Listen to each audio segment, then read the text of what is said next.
بسم الله الحمد لله والصلاة والسلام على رسول الله. السلام عليكم ورحمة الله وبركاته.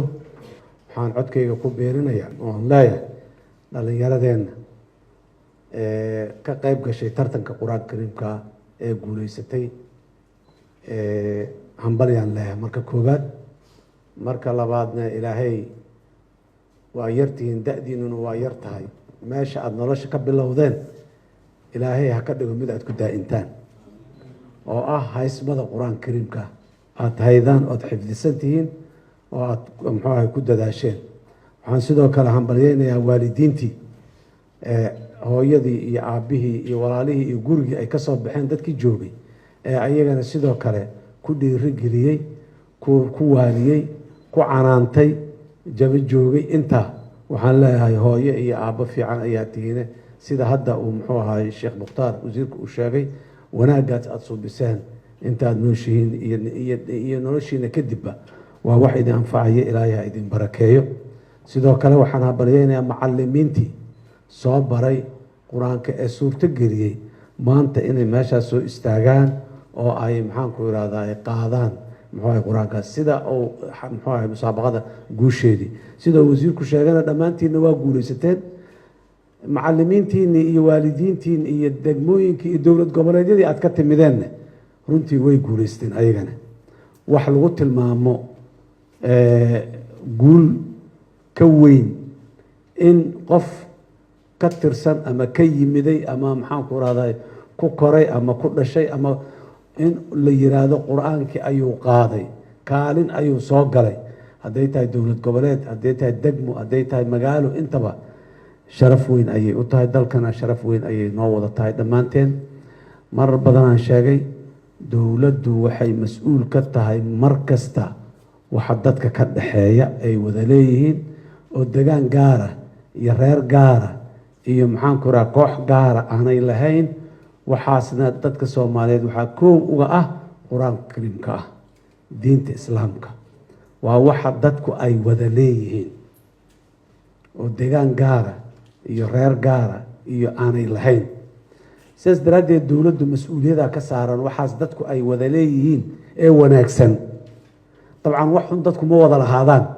wixii xun dadka qaar unbaa leh, haddiiba dad leeyihiin qaara leh, laakiin waxa wanaagga waaye waxa la wada yeesho oo qofkii aan ku dadaalin wanaaggaas xataa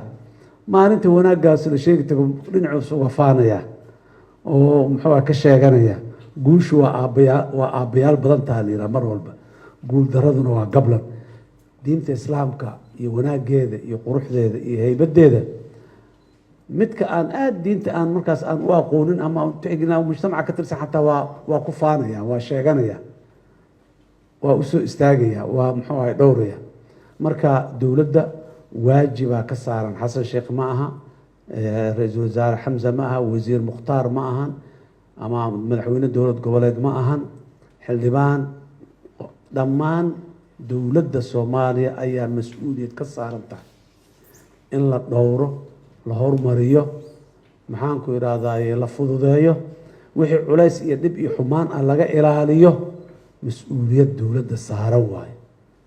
qur-aanka kariimka ilaahay idankiis meesha aan maalinta la joogno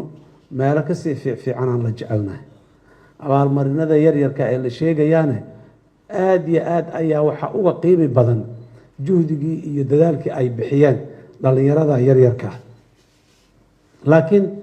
dowladooda hadda waxaa layidhi muddo hore ma jiri jirin in maxaanku raha sidaan oo kale la sameeyo.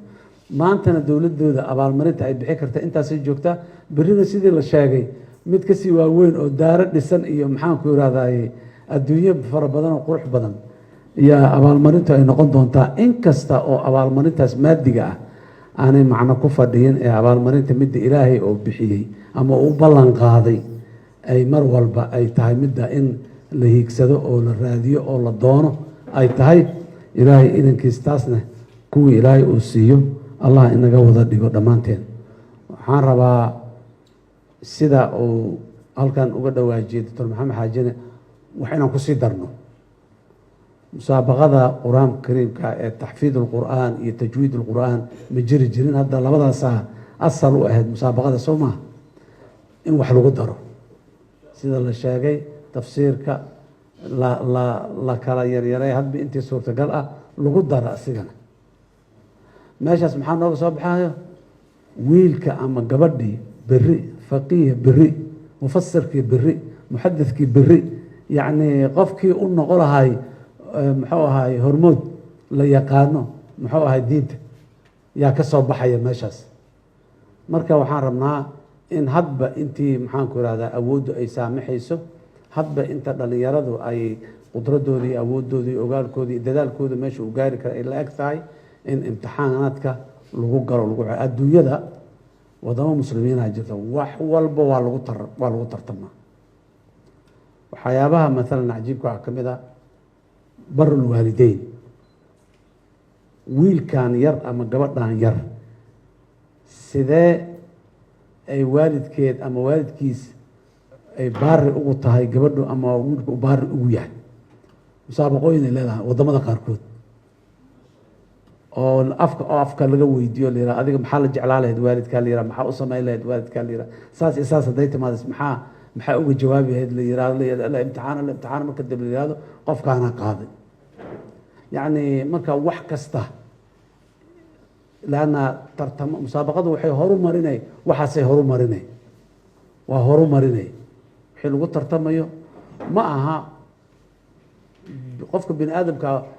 mar walba dabeecadda ilaahay la abuuro waa in uu faano oo wax uu ku faanana uu haysto marka wax badanaa lagu tartamaya lagu faanaaye barashada diinta iyo aqoonta diinta iyo maxaa waxa lagu faano waa wax ugu wanaagsan laakiin waa inaan annaga fursad siinaa dadku ay ku faani karaan inay ku faani karaan dadka aniga intaasaan xifdisanahay aniga intaasaan saasa aniga inuu qofku ku faani karo hiigsan karo oo ku tartami karo waa in fursad loo siiyaa marka insha allahu tacaala meesha maanta ay joogtana way kasii horumari doontaa waana wanaagsanaa doontaa dhammaan dowladda soomaaliya waajibkaas saaranna ilaahay ha u fududeeyo